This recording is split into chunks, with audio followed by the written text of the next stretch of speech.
টকলা পাহাৰ বুলি যিটো লোকেশ্যন আছে তাত গৈ আছোঁ। ধুনীয়া ভিউ হয়, তো আজি আমি সেইটো চাম বুলি ভাবিছোঁ। আৰু আমি ৰাস্তাটো অকণমান ৰখি দিলোঁ, আমি কিবা এটা খাই লওঁ। আৰু চাওকচোন ৰাস্তাৰ পৰিৱেশটো দেখিলে ইমান ডাঙৰ চিম্পাঞ্জী নেকি এইটো দেখিলোঁ, ধুনীয়া ভালেই লাগিছে দেখি। টকলা পাহাৰ পালোঁ, আমি খোজকাঢ়ি গৈ আছোঁ। লগৰ কেইটা আমি কেইজনমান গৈ আছোঁ খোজকাঢ়ি। ikan itu juga parah অবস্থা আমার অবস্থা জঙ্গলের মাঝে মাঝে আমি সব জঙ্গল কিছু নিয়ে আসে কত রিক্সাতে বসে আছে।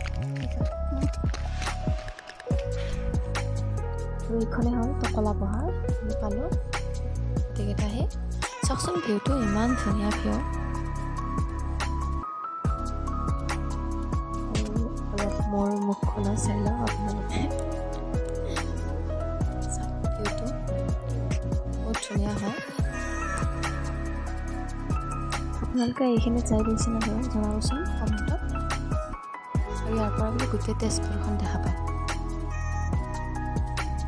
আৰু নেক্সট আমি ৰুদ্ৰপথত আহিলোঁ। এইটো চাওকচোন ব্ৰহ্মপুত্ৰটো ইমান ধুনীয়া ভিউ দিছে। আৰু ভিডিঅ'টো আমি এইখিনিলৈকে কৰিলোঁ। আশা কৰোঁ আপোনালোকে চাই ভালে পালে। আৰু নেক্সট ব্লগলৈ বাই বাই।